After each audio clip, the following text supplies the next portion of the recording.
I'm Annie. And I'm Leah. And this is Lactation Business Coaching with Annie and Leah, where we talk about the smart way to create a compassionate and professional private practice. Let's dive in. Hello there, Annie. Hey there, Leah. How's it going? It's going pretty good. How about you? I'm good. I'm excited for our topic today, follow-up strategies, which is something that is an endless source of stress for my poor brain because I never feel like I'm doing it right. How about you? Well, yeah, I'm going to join your club. I think there's so many different approaches. And I think that's what kind of makes it challenging is that there's, and we'll put it out there right here in the beginning, there's no one right way to do your follow-up strategies, but there are some things that we really want to consider because no matter what, the families you work with need to have the information about how your follow-up strategies or your follow-up is going to happen right from the get-go. And I think that's such an important aspect of, there's no right way to do it, but there's a right way to keep your clients informed about what you do offer as follow-up, which helps both the client and you in the long run. So I don't know. How do you feel about follow-up? What do you see as, okay, this is my visit and this is my follow-up? What do you think about that when you think follow-up? Yeah. So I think about the visit is the time that I'm spending with you. And then the follow-up is how much time am I able to give and in what form to answering your questions about the time that we spent together. And it's really interesting to think about because I have zero expectation that my doctor is going to give me any follow-up. I go to my doctor, I see him, he asks me questions, he writes me a prescription for whatever is ailing me that day. And then if I have questions in between, I'm not going to ask him. Right. But I do have questions. I often have many questions and I'm I should remember to ask Dr. Escobar what's wrong with me this time. There. Right.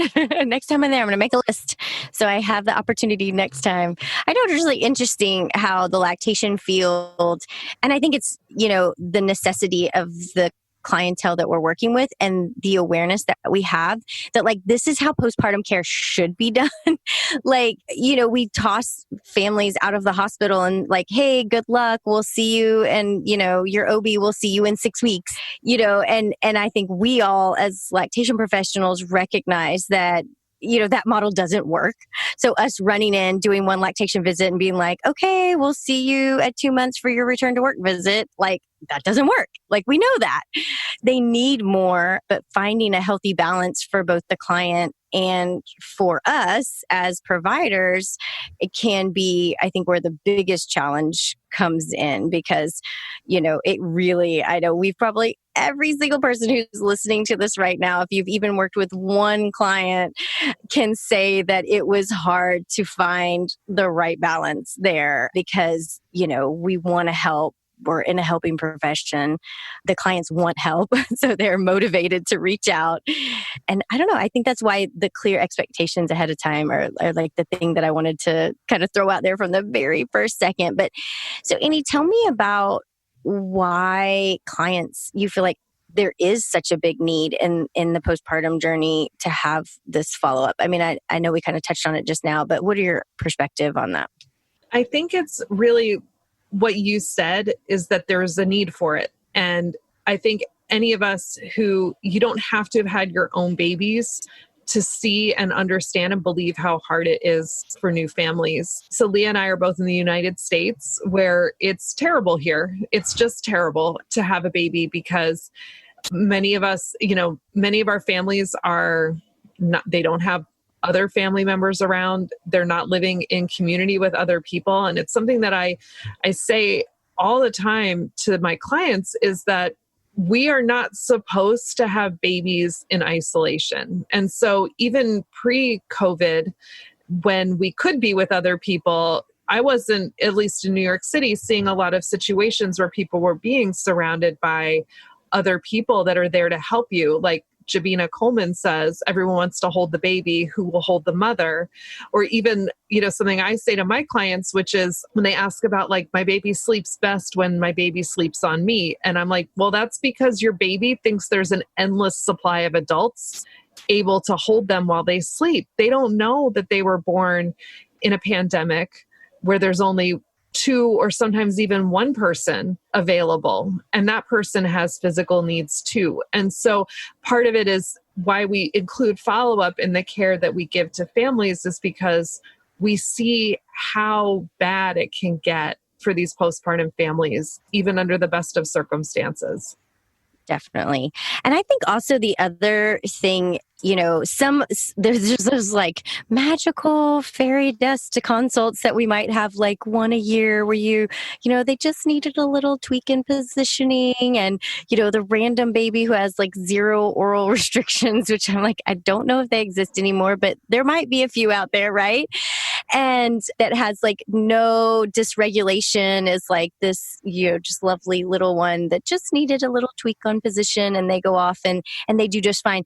The rest of them, it's like we're trying to teach, I don't know, something really challenging like a unicycle, and we're just trying to teach it like in 1 2-hour period. I'm going to teach you how to ride a unicycle and be able to jump down a balance beam on a unicycle. It's like nobody can do that in 1 2-hour period, balancing so many different needs from each party. I think that's why follow-up is so important. Like there's so many things we're trying to get them to understand, and there's just so much the information that might need to be transpired, but it can't all happen in that window of the consult. So this follow-up gives us opportunities also to like test the waters. Like, okay, you go ride your unicycle for a minute, and if you fall down, let me know, and I'm going to give you another strategy for riding a unicycle.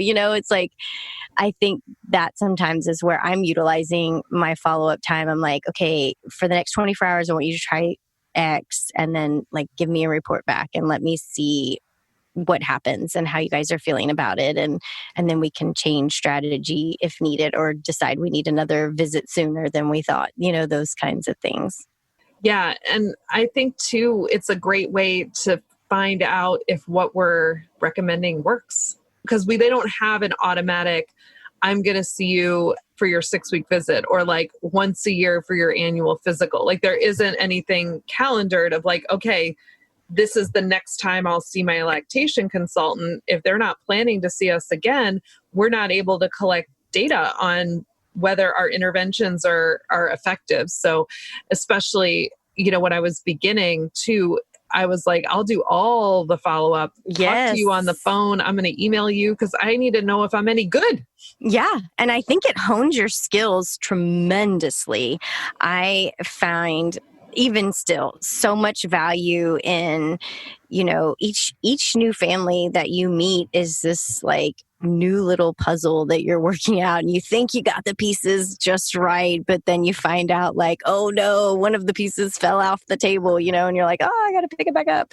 I find it like so helpful for me, especially when I'm trying out new strategies, or, I've come up with a new idea for something they could try. Like getting that feedback is like, it's as much as going to a conference or getting a webinar on a technique. It's like, yeah, you might have the information, but like putting it into practice, it's like as valuable as that to me. And I think we need to be making sure that follow-up is a big part of what we do. Because I do hear a lot of maybe discouragement from families that maybe got like an outpatient visit, or like right before they left the NICU, they, got some information and they kind of sent them on their way, but then it fell apart once they got home. And then they're like, but I had, nowhere to go, and nobody to follow up with me on that. So coming back to like how we implement follow-up, or how we kind of communicate that with my families, what strategies have you used, Annie, to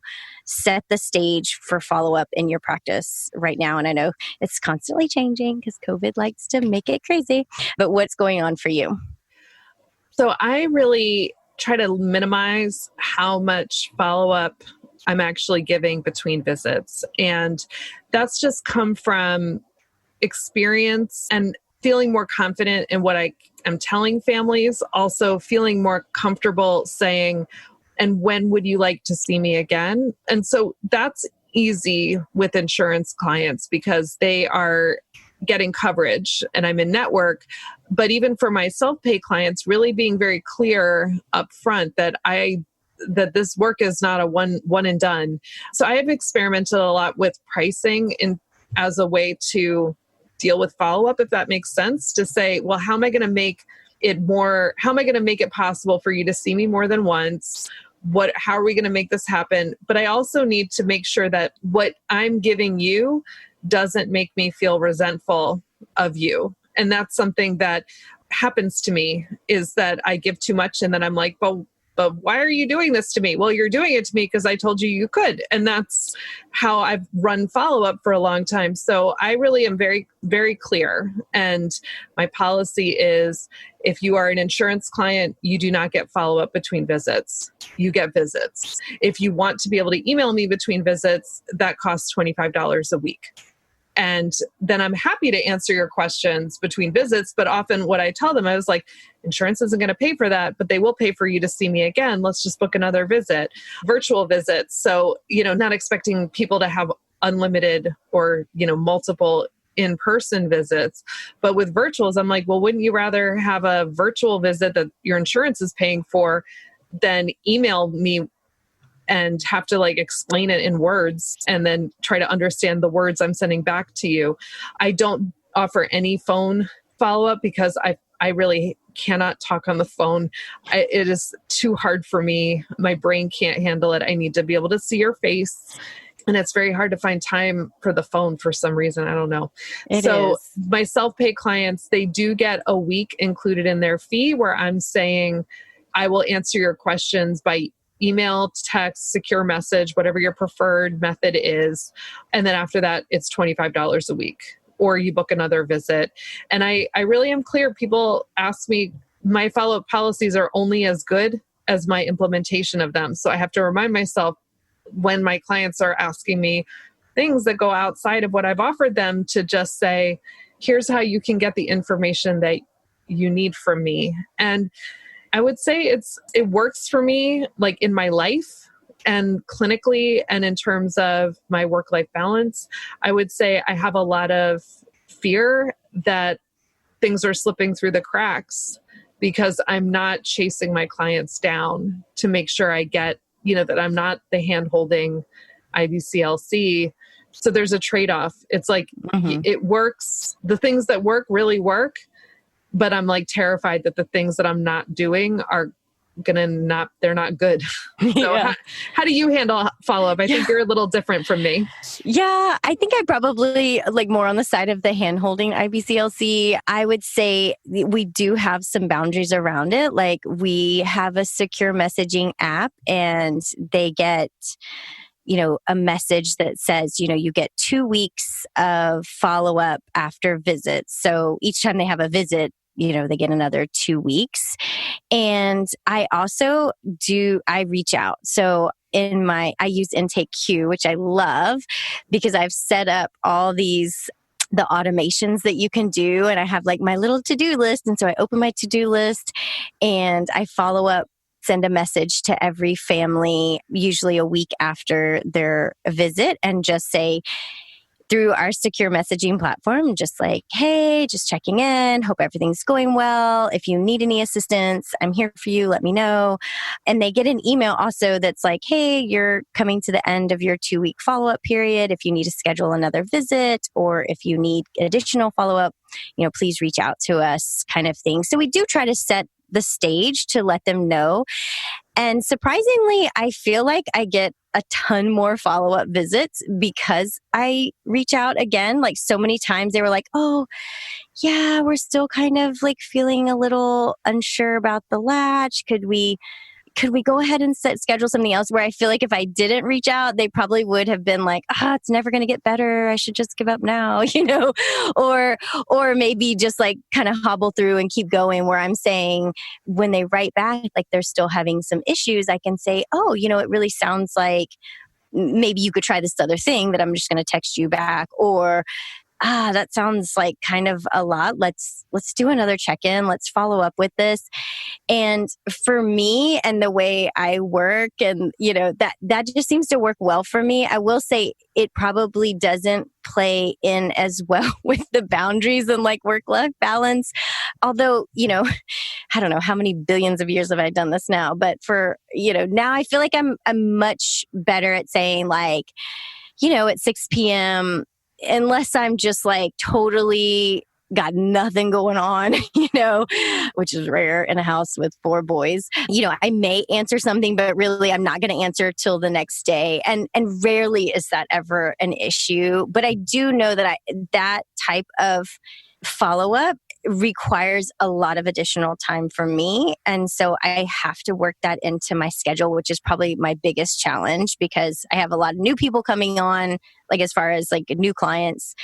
But then to still have time to answer the questions and keep following up with people and stuff. There is a huge balance there. But I don't know, that's just the way that I've figured out, like works-ish for me. Definitely works for my clients. They love it. But I feel like it's a good balance so far for me. And I love now that I've figured out some more automations. I used to be like, you were like, a little nervous. Like I'd worry, did I follow with that person? I don't know. I didn't have a good way to remind myself like who has gotten the follow-up, who hasn't.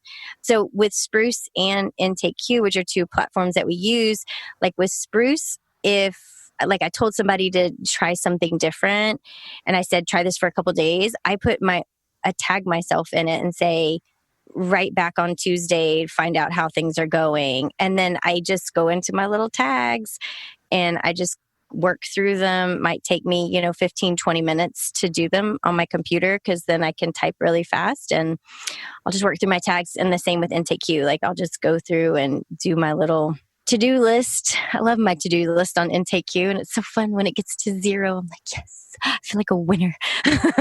Like winning. That's a great tip about using the tagging yourself in Spruce. I use Spruce too, and I used it to tag my admin. I've never thought about tagging myself because that little like ping is something. Well, because you have your little pages, like how many times you've been paged. And so at the end of the day, I don't usually like run through everything and like try to find because I have an admin too that's like scheduling visits and everything. So I don't scroll through because I get like all freaked out, like, oh, it's too much happening. What's going on?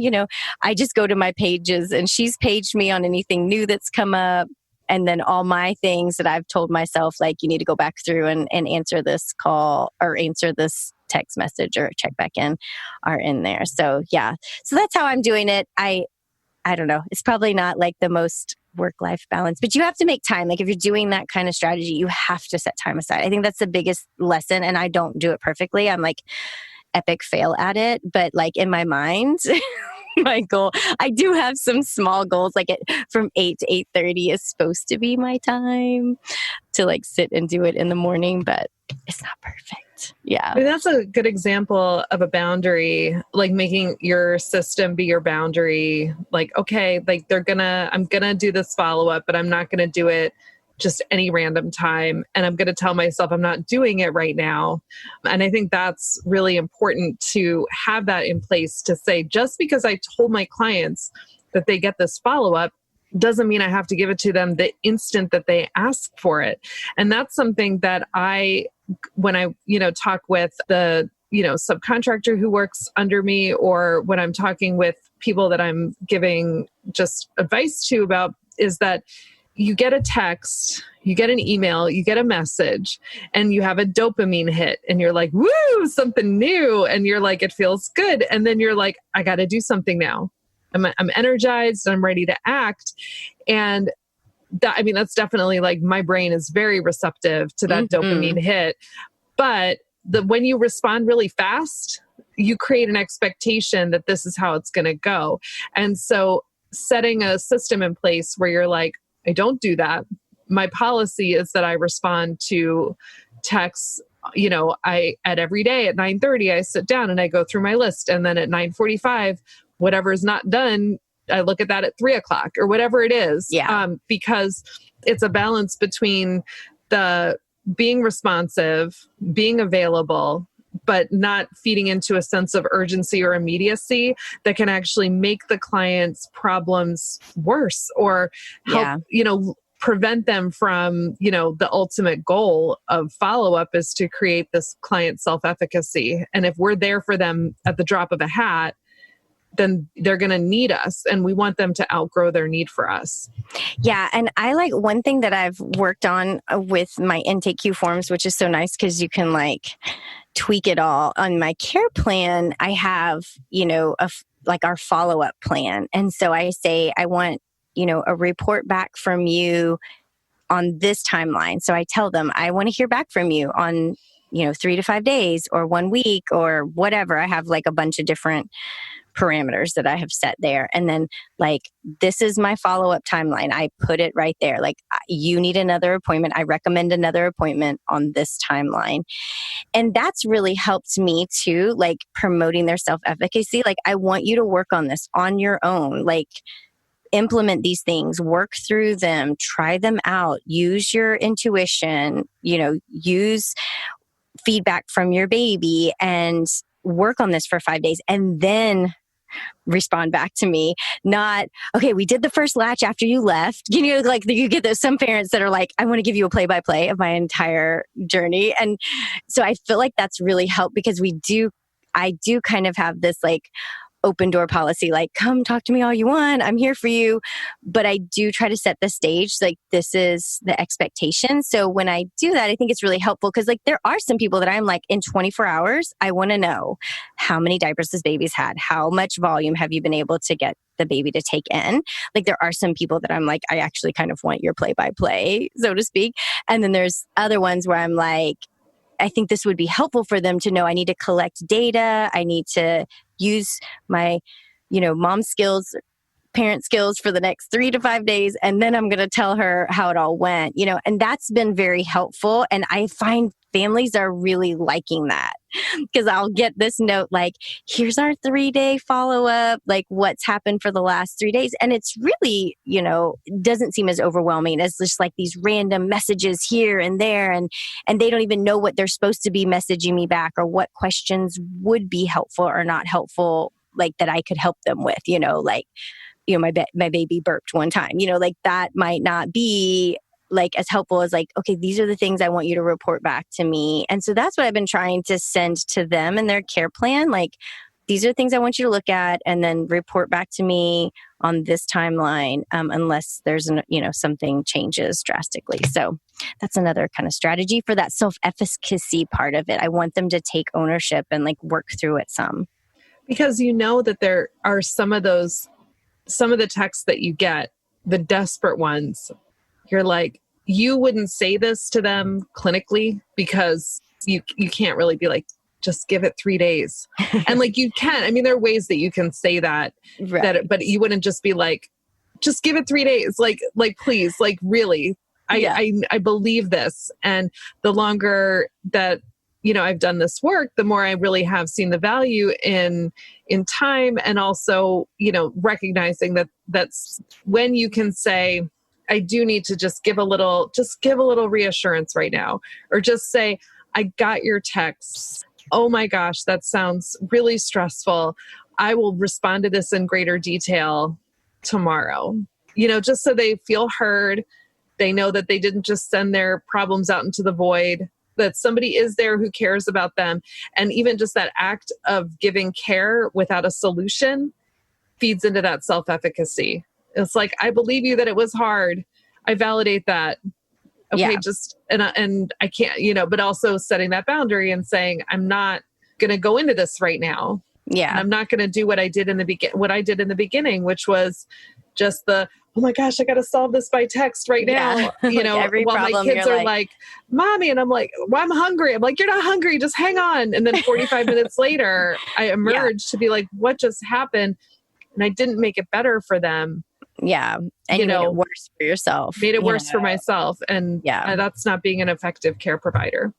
Yeah, I think there's a lot of balance that has to be found in follow-up strategies. But I do think having some strategy to it versus like a free for all like we did when we were first out there, I think has been the most valuable thing that I have learned through my years. Is like in the beginning, I didn't really have a plan for follow-up other than like, we are going to need to see each other again, or maybe that would be the extent of it. But now, setting the stage and expectations for myself with boundaries and like having a plan, but also for the clients, like I think they take real ownership of their care plan when they know they need to report back on it in a couple of days, and so that we can tweak things, or they can say things are getting better or not, that kind of thing. And that has been so helpful for me to not go down that rabbit hole of like, and I still do. I mean, there's still those texts that just grab at your heartstrings and you're like, okay, the whole world has to stop for a second because I just have to help. I still do it from time to time, but I think that would be the one like most valuable thing is like a follow-up strategy. I think is so important. And I love all the tips that you have about having some different strategies for different pay, like insurance versus self-pay, because that's a huge barrier. When people have to pay for the follow-up care themselves, it's so hard. Yeah. It is hard. And it's balancing it with the compassion, because you're like, I know your insurance probably isn't going to reimburse you, but I also, that's not my problem to solve as an individual person, because that's like a systemic problem. And so just, do your best to have good boundaries, because good boundaries are good for your clients. You're going to overextend your own boundaries from time to time. Be good to yourself about that, and really have a system and a policy. And remember that time really does help, and communicating to your clients that you have a belief in them and in their babies, that they do have what it takes to meet this challenge, that you're here for it and you're there to be their guide and their encourager, and you've got all these skills to help them. But at the end of the day, it's their life, it's their baby, and you believe that they can get where they want to go. Yeah. Yeah. I think that's such a valuable way to view the follow-up strategies that we do put in place, because we don't want to be a crutch for them. We really want to see them be able to take off on their own and not let that crutch hold them back. So there's a big balance with it, but I think recognizing, the needs of that postpartum family, especially in the United States here, just because they are so isolated and left to their own figuring out, which is such a huge undertaking when you're exhausted and tired and stressed, and now with COVID even more isolated. So it's a hard workout, but not a hard workout. It's a hard thing to work out for your business and for what you're able to do. But I do think there's not one answer. You see, you and I, Annie, we do it so differently, but both of us have, thriving businesses with happy clients. So there's no right way to do it. It's just finding the way that suits you and your clients the best. So, well, it's fun talking about this today, Annie. I know it's one of those things we've probably morphed so much over the years, so we can kind of see so many different sides of it. I know you have, and we've talked about that before. It was great. I love talking about this topic. I have a feeling this won't be the last episode we do on follow-up strategies. Yeah. So thanks for listening. It was always so good to talk to you, Leah. Yes, definitely. All right. Take care. Bye. See you next time. Bye. Want to continue the conversation? Join our community and connect with other private practice lactation consultants just like you. We offer support and exclusive member-only content designed to help you create a compassionate and professional private practice. We're all in this together at patreon.com/lactation business coaching. And if you enjoyed today's episode, leave us a review and share it with a friend. Be sure to hit that subscribe button so you never miss an episode.